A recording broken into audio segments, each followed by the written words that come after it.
Okay, in this video, I'm going to show you how to do a front post double crochet.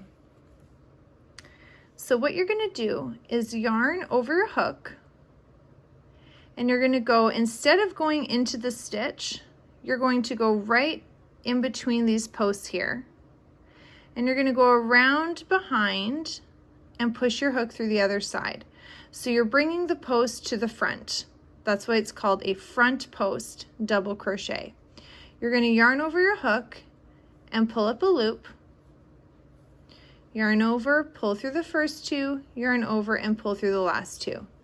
So it's the same step as a regular double crochet, which is here. This is what the regular double crochets look like, and this is what a front post double crochet looks like. It's a bit more of a texture. It's a great way to get a ribbing effect.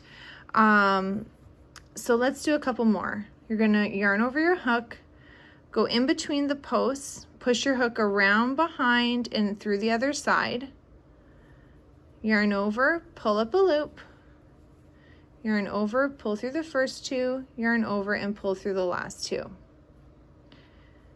So this is how you do a front post double crochet. If you want to see other videos on stitch tutorials, have a look at the links that I have provided in the description below. That will take you to the page on my website that has all kinds of focused stitch tutorials. And on that same website, you'll also find all kinds of free crochet patterns, many of which come with video tutorials. I hope this helped you. Have a great day.